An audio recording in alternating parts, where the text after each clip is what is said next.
გამარჯობა. დღეს მე უნდა ვისაუბრო ესეთი თემა, როგორიც არის მამა, მამის საყვარეულო და ფული. რამდენი სიმღერა დაწერილა და რამდენჯერ გვიმღერია ჩვენ ყველას სიმღერა დედაზე.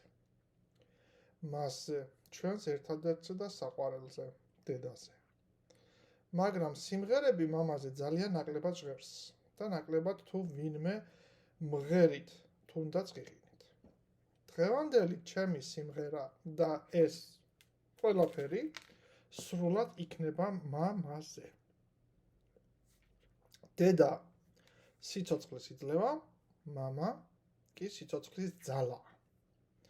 დაახლოებით ასეთ დგას საკითხი მამის ფიგურის შემთხვევაში. პრაქტიკულ ფსიქოლოგიაში. მამის როლი ბავშვის და შემდგომში ზრდასრული ადამიანის ცხოვრებაში ასევე არანაკლებ მნიშვნელოვანია, როგორც დედის. ამაზე იმედია არ შემომეკავათებით, მაგრამ რეალობაში, ცხოვრებაში კი ხშირად მამა არის თეთრი ლაქა ან კიდევ მრავალ წერტილი. ბავშვობაში მამის არ ყოლა პირდაპირი ან გადატანითი მნიშვნელობით, ეს არ არის უბრალოდ პირადი ოჯახური ისტორია. ეს არის საფუძველი, რომელიც განსაზღვრავს თუ როგორ აღიქვამს უკვე ზრდასრული საკუთარ თავს, სხვებს და მის გარშემო არსებულ სამყაროს. ბევრი ჩვენგანი ვერც კი ამჩნევს და ბუნებრივიც კი გონიათ, თუ ბავშვობაში ღრმად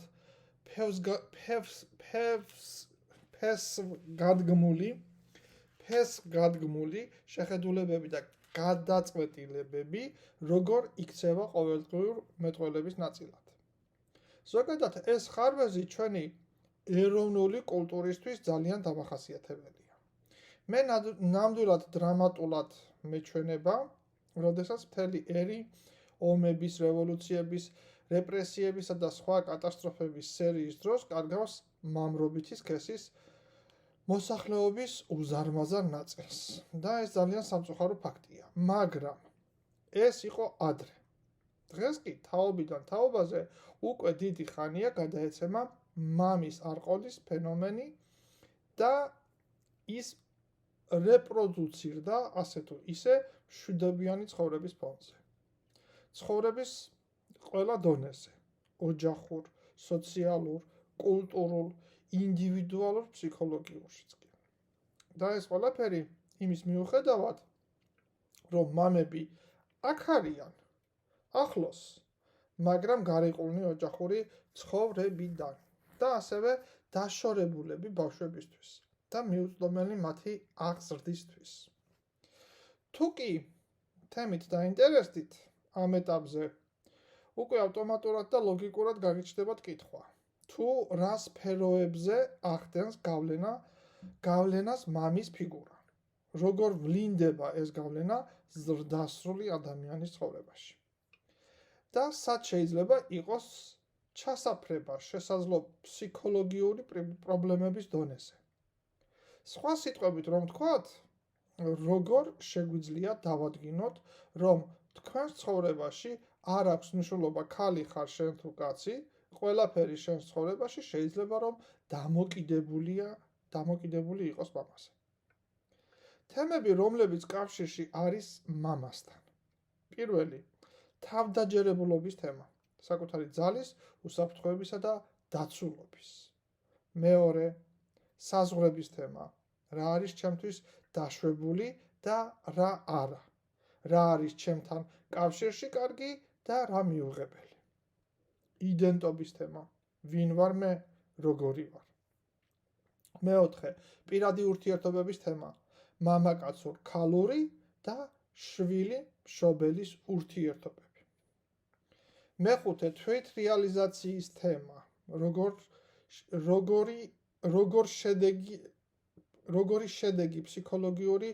როგორც შედეგი ფსიქოლოგიური მომწიფების.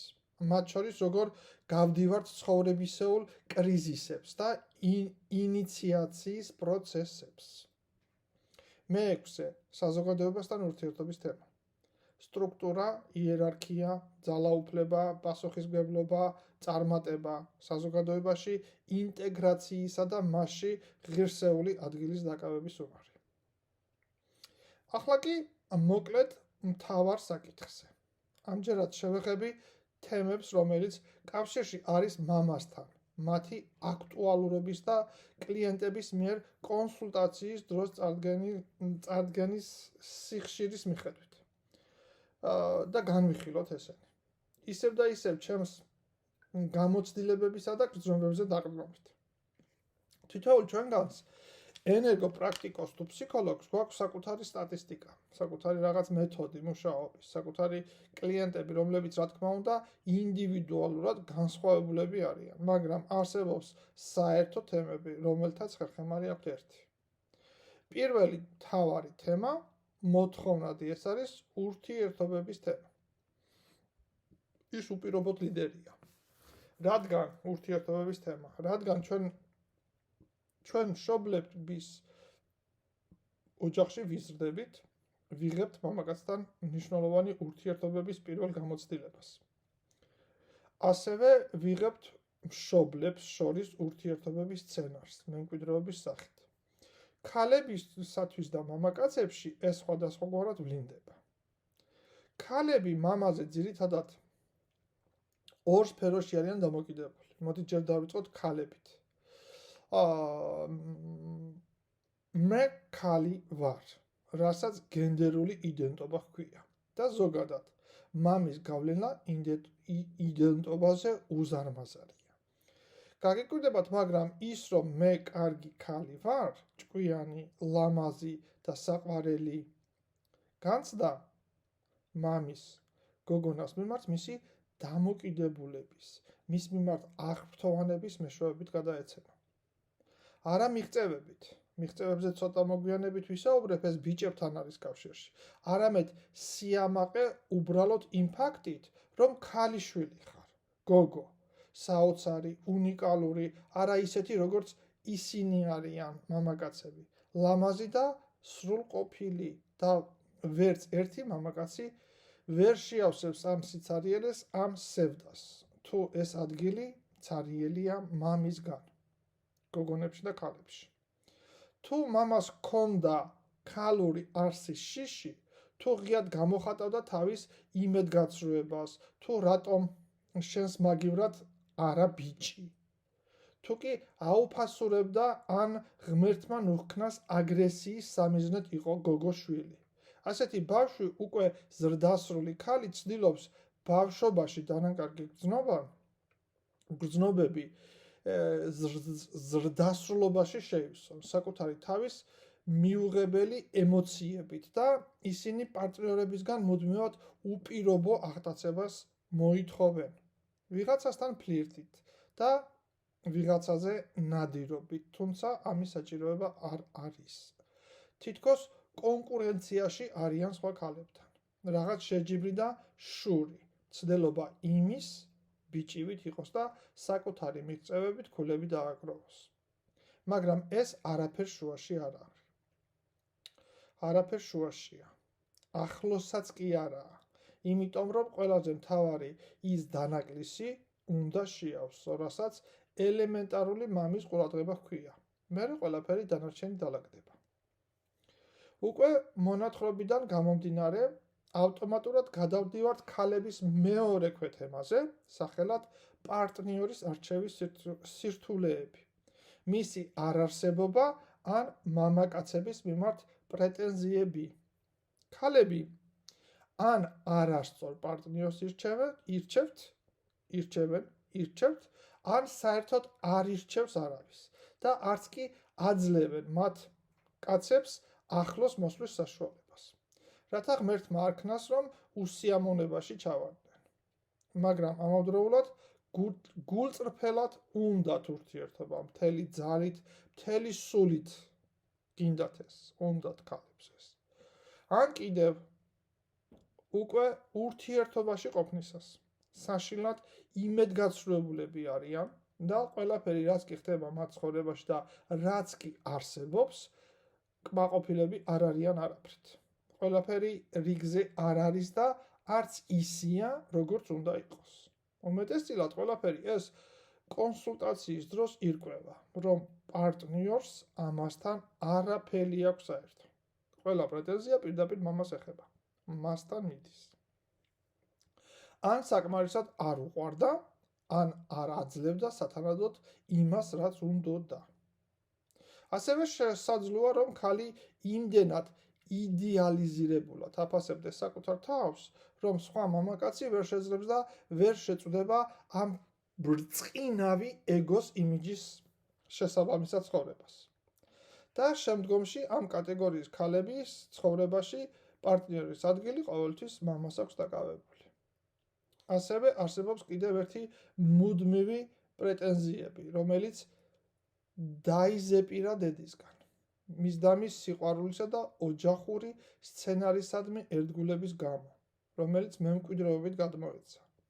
და ადვილი შესაძლებელია უკვე თაობებში კარგად გამოწრთობილი აკრძალვებიც კი, რომლის მიმართაც უკვე აქვს ჩამოყალიბებული ლოიალურობა და რა თქმა უნდა, რამე რომ შეცვალოს, მერე დედას როგორ უნდა ჩახედოს თვალებში. არ მოიწვინოთ, ქალბატონებო, მე მარტო თქვენ არ ხართ კრიტიკის ქარცეცხლში, მამის როლი მამაკაცებისთვისაც ასევე მნიშვნელოვანია და ისიც ორი ძირითადი სფეროს მოიცავს მამაკაცების შემთხვევაშიც. პირველი აქაც არის მე ვარ კაცი, მამაკაცის იდენტობა. აქ ყველაფერი ნათელია. მე იგივე ვარ, რაც მამა ჩემი, ან არ მინდა ამ მამაკაცთან არაფერი საერთო მქონდეს. მე ვამაყობ ჩემი მამით და შესაბამისად საკუთარი თავით. ან ტკივნეულად მრცხვენია. მე ისეთი არ ვარ, როგორც მას სურს, რომ დამინახოს. ან პირიქით, ნუ თუ მართლა იგივე ვარ, რაც ის. ქალებისგან განსხვავებით, ბიჭისთვის მნიშვნელოვანია, რომ მამამისმა მოიწონოს მისი ქმედებები, უნარები და კომპეტენცია, მისი მიღწევები. მე მინდა მამას ვგავდე, მე მამას ვგავარ, ისე, რაღაც მხრივ მამაზე უკეთესი ვარ და ბოლოს, მე ღირსი ვარ, ვიყო მამისნაირი. ეს ბიჭების ესეთი მოთხოვნა შინაგან.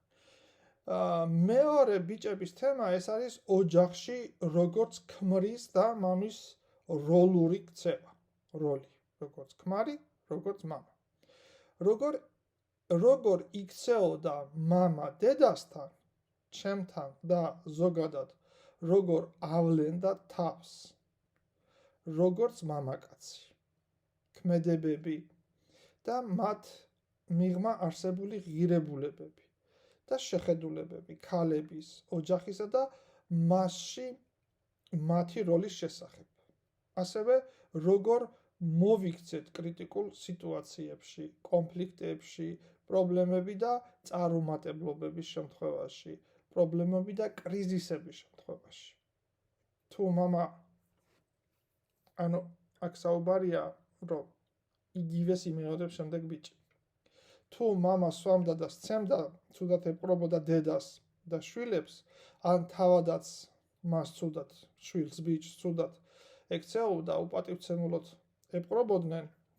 ეპყრობოდა, თავს არიდებდა ურთიერთობებსა და გაურბოდა თავის ფუნქციებს, როგორც მამა, არ იღებდა პასუხისმგებლობას, პირდაპირ გაგებით არ იყო, ან ფსიქოლოგიურად მიუწვდომელი იყო.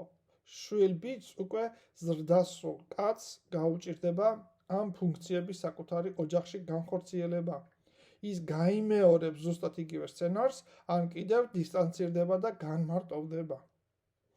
უკიდურეს შემთხვევაში შესაძლოა, რომ საერთოდ არ დაიწყოს ახლო ურთიერთობები და საკუთარი ცხოვრება სამსახურითობითა და მოკლევადიანი რომანებით შეავსოს. განკურნება სცენარიდან გამოსვლა. განსხვავების გაკეთება წყემალსა და ბალს შორის. რეალობის დანახვა და ილუზიებიდან გამოსვლა, რომელიც მამისა და დედისაგან მემკვიდრეობით აქვს მიღებული, დამახინჯებულად. უნდა ჩამოაყალიბოს, დაამყაროს საკუთარი ზრდასრული ურთიერთობების საკუთარ შინაგან მამასთან. და ასევე თქვენშივე, კაცებზე აქვს საუბარი, მასშივე არსებულ მამა-კაცურობასთან. მეორე მთავარი ძირითადი თემა, რომელიც მოთხოვნადია სესიებში და ცხოვრებაში, ეს არის ფული, რომელიც მამასთან არის პირდაპირ კავშირში. ეს არის მამა და ფული. ეს ორი სიმბოლო, მამა და ფული, ერთმანეთთან ღრმადაა დაკავშირებული, როგორც ფსიქოლოგიურ, ისე ეზოთერულ დონეზე. როდესაც ადამიანი სვავს კითხვას ამ ორის შესახებ, ხშირად ფულთან დაკავშირებული დაბლოკები ან შინაგანი დაძაბულობები სწორედ მამასთან ან მამრობით ფიგურებთან ურთიერთობაშია ფესვგადგმული. როგორია ფსიქოლოგიური ხედვა. მამა როგორც სტრუქტურა და ავტორიტეტი ფსიქოანალიზში განსაკუთრებით ფროიდისა და იუნგის ნამუშევრებში, მამა წარმოადგენს წესრიგის, გარესამყაროს კანონების, მიღწევის, სოციალური სტატუსისა და სტაბილურობის სიმბოლოს. ფული კი ხშირად უკავშირდება ამ ფასეულობებს, თვითღირებულებას, ძალაუფლებას, არსებობის უსაფრთხოებას. მამასთან კონფლიქტი და ფულის დაბლოკვა. თუ მამასთან ან მამის საგვარეულოსთან იყო ან არის კონფლიქტური ურთიერთობა, ხშირად შეინიშნება სიღრმისეული ბრაზი ან დაუკმაყოფილებლობა. სწორედ ეს შეიძლება გადაიქცეს ფინანსურ სირთულეებად. ფულის მოუმსახურებლობის შინაგანი განცდა ხშირად დაკავშირებულია იმ შინაგან ღრმა შთაბეჭდილებასთან, რომ მამამ არ გვიბოძა უფლებამოსილება ვიყოთ წარმატებული. ფულის არქეტიპი როგორც მამა და როგორ აისახება ის ჩვენს ცხოვრებაში, ბევრი ჩვენგანი ბავშვობაში ფულთან პირველ შეხებას მამით განიცდის. თუ მამა განიცდიდა მუდმივ ეკონომიკურ ბრძოლას ან აბუჩად იგდებდა ფულს, შვილი არაცნობიერად შეიძლება გადაერთოს ამავე ქცევის მოდულზე, გადაიტანოს იგივე სცენარი. ასევე ფული არის როგორც მამის არქეტიპის ანარეკლი ჩვენზე.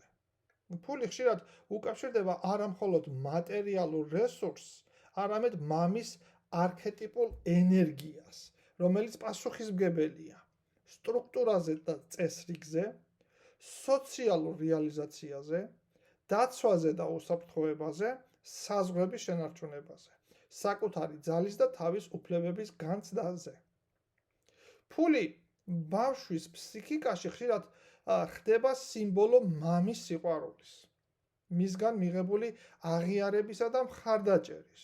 თუ ბავშვობაში მამის ფიგურა არ იყო, არასტაბილური ან არარსებული, ფულთან დაკავშირებული საკითხები შემდგომ ცხოვრებაში შეიძლება იყოს ქაოსური. თუ მამის ფიგურა იყო როგორც სასჯელისთვის გამოყენებული, ფული შეიძლება ქვეცნობიერად ასოცირდებოდეს დანაშაულსა და დანაკარგთან. თუ მამის ფიგურა იყო გაბატონებული და მკაცრი, ფული გახდება შიშზე აგებული ძალაუფლების ინსტრუმენტი.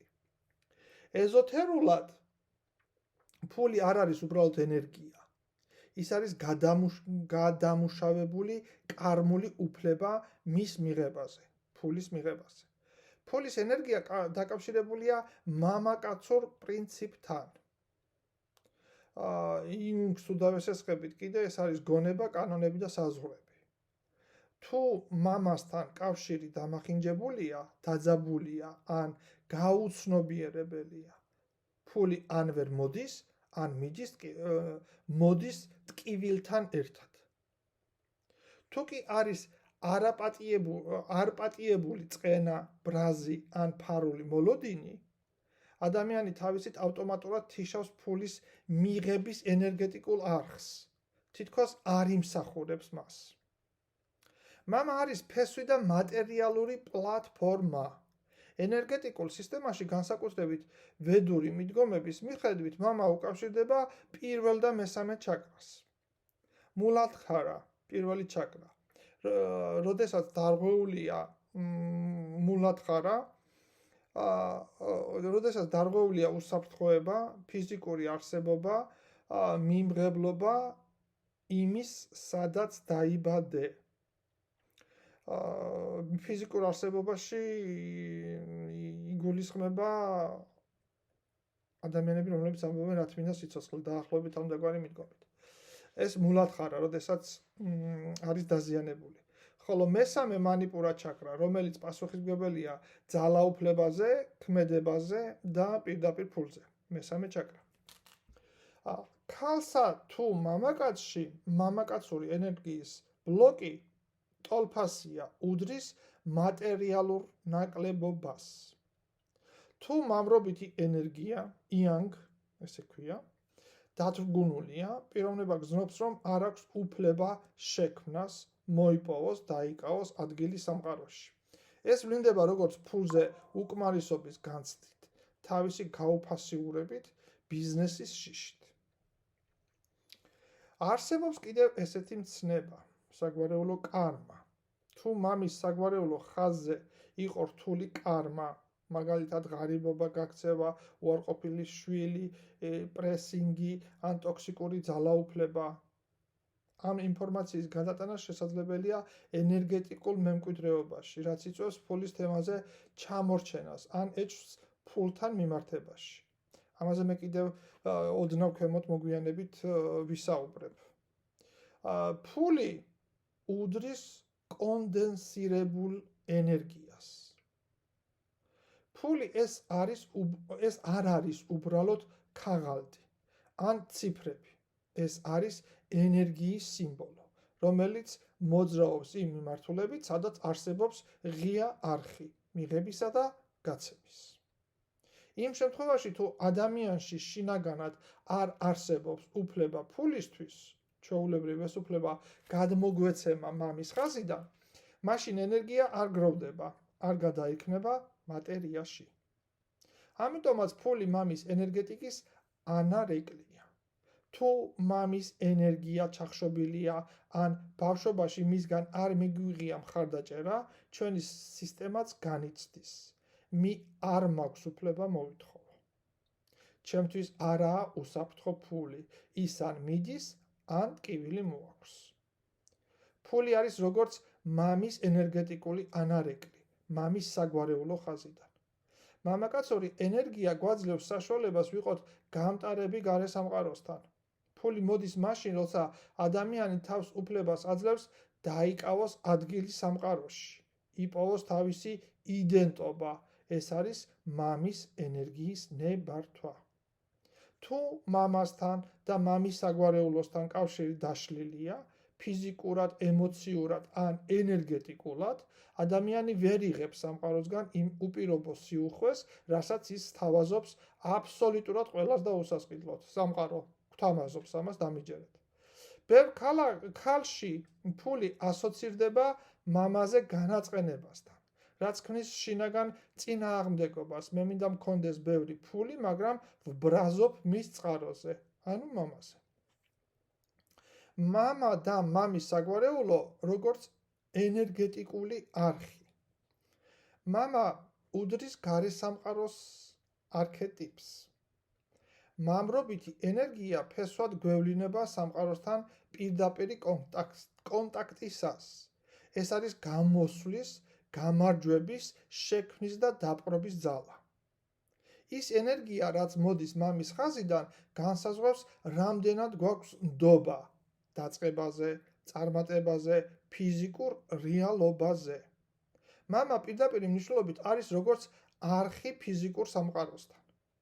როდესაც მამა ენერგეტიკულად ჩაკეტილია, არ არსებობდა, იყო ემოციურად ცივი ან მუდმივად დასჯის ენერგეტიკაში. ეს ქმნის ენერგეტიკულ დისბალანსს მარცხენა და მარჯვენა არხებს შორის. მარცხენა დედა, მარჯვენა მამა. მარჯვენა არხი მამრობითი ძალის ნაკადი. ფულთან დამოკიდებულება ხშირად სწორედ აქ იბლოკება, რაც ვლინდება ფორმით. არ ვიცი როგორ დავიწყო, ფული არ მოდის, შიში მაქვს ფლობელობის. შესაძლოა სიმპტომები თუ მამის საგვარეულო ენერგია მარჯვენა ენერგო ხაზზე, ეს არის შესაძლო სიმპტომები, თუ კი ეს მარჯვენა ენერგო ხაზი არის დაბლოკილი. და ესენია შესაძლო სიმპტომები. შრომობ ბევრს, მაგრამ ფული არ გიჩერდებათ, ბარაქა არ გაქვთ. სირცხვილი გაქვს ფულის მიღებისას, როდესაც საკუთარი შრომის საფასურის თქმა და მიღება გიჭირს. როდესაც გამუდმებული ვალებში ხართ, ან ფულის დაკარგვას განიცდით. რაღაცა ესე უაზროდ პირობითად. როდესაც ფული მოდის მხოლოდ მუდმივი სტრესის ან გადაღლის ფასად. როდესაც სხვები მამასავით კარნახობენ თუ როგორ იცხოვრო. ეს არის ესეთი მცირე სია ჩამონათვალის მარჯვენა მამის ხაზის დაბლოკვის შემთხვევაში. ვიცი, რომ დაგღალეთ, რადგან თემა ძალიან ღრმა და ინფორმაციული, მაგრამ რამდენიმე წინადადებით შევეხები კარმულ კავშირებს, მამა და ფული. თუ მამის გენეალოგიურ ხაზში არის განუხსნელი თაობებში მუდმივი სიღარიბე, სიმდიდრის დაკარგვა ტრამულად, ომი, კონფისკაცია, ღალატი, დაყაჩაღება, გაკულაკება, გაქურდვა, ან რაიმე სხვა ნეგატიური შემთხვევა ფულთან და ბარაქასთან კავშირში. შერცხვენილი ან არასწორად მოპოვებული ფული. ეს ყველაფერი შესაძლებელია გადმოცემული იყოს კარმულ დონეზე, როგორც ფულის ჩაკეტილი კოდი. ბევრ შემთხვევაში ფულის პრობლემა არ იწყება ამ ცხოვრებაში, არამედ გადმოდის უკან ცხოვრებიდან. მამის ან პაპის მიუღებლობა ფულის ქონების, ძალადობრივი ან არათანაბარი გაცვლის კარმიდან, ღალატით მოპოვებული ფულის მემკვიდრეობიდან, მამის ხაზის მამაკაცების მიერ ფულის ღმერთად გადაქცევის ან პირიქით ფულის უარყოფასთან. ესეთი რაღაცებიც არსებობს. ეს ყველაფერი გენეტიკურ, ენერგეტიკულ დონეზე ჩნდება როგორც შინაგანი ბლოკები. შიშით დამკვიდრებული მახე. თუ ფული მექნება, აუცილებლად დავკარგავ, გამკიცხავენ ან მარტო დავრჩები. ფული ხელის ჭუჭყია, დიდი ფული საშიშია, ფული მხოლოდ ფულთან მიდის და ასე შემდეგ, ეს სია უამრავია, გრძელია ძალიან. ამ კარმულ ბლოკებს ხშირად თან სდევს მუდმივი შრომა გადაღლამდე, მაგრამ ვერაფრის დაგროვება, მუდმივი უბარაქობა. განცდა იმის, რომ უნდა დაიმსახურო ფული ტკივილის გზით. ფული მოდის და მიდის ისე, რომ თითქოს შენზე არაა დამოკიდებული. ეს ყველაფერი მიანიშნებს, რომ ადამიანი ფულის ენერგიას იღებს არა საკუთარი ენერგეტიკული არხით, არამედ მამის საგვარეულოში დაუმთავრებელი კარმის გავლით. კითხვები, რომლებიც უნდა დაუსვათ საკუთარ თავს, იმისთვის, რომ მოახდინოთ გააქტიურება კარმული არხის და ფენის და რომელიც შეძლებს ამუშავებას თქვენი ფულის ენერგიების. ეს ის კითხვებია, რომელიც თქვენ თვითონ შეგიძლიათ გააკეთოთ, რა თქმა უნდა, თუ გენდომებათ. პირველი, რას ვიმეორებ მამის ცხოვრებიდან ფინანსურად, რა არის ის სცენარი, რაც თაობებით არის გადმოსული. მეორე, გავარ თუ არა მე მამას იმ გზებით, რაც არ მაძლევს განვითარების საშუალებას. მესამე, მაქვს თუ არა მე უფლება ვიყო უფრო წარმატებული, ვიდრე მამა იყო. და მეოთხე, ვგრძნობ თუ არა მე თავს დამნაშავედ, როცა ფული მაქვს. ეს არის ის 4 კითხვა, რომელიც დაგეხმარებათ გაერკვეთ საკუთარ ფინანსურ კარმაში. ძალიან ემოციურად არ შეხვიდეთ, უბრალოდ შეეცადეთ, რომ შეცვალოთ ქცევები და მიდგომები. თუ კი სადმე გაიჭედებით და იმიტომ რომ ეს ქცევები და მიდგომები ესე გადმოსულია და ყველაფერი არის ჩვენს თავში, ეს მინდა რომ კარგად დაიმახსოვროთ. თუ კი სადმე გაიჭედებით და ჩათვლით, რომ ვერ შეძლებ, უკვე მაშინ შეგიძლიათ მომართოთ კონსულტაციისთვის. ეს თუ კი გინდა თავად გადაამუშავო, მაგრამ არის მოკლე გზაც. პირდაპირ მოდი კონსულტაციაზე. და მიიღე პასუხებს საკუთარ კარმულ დანიშნულებებზე და იმაზე, თუ რა გვს წამოღებული შენი საგვარეულოდან. მადლობა.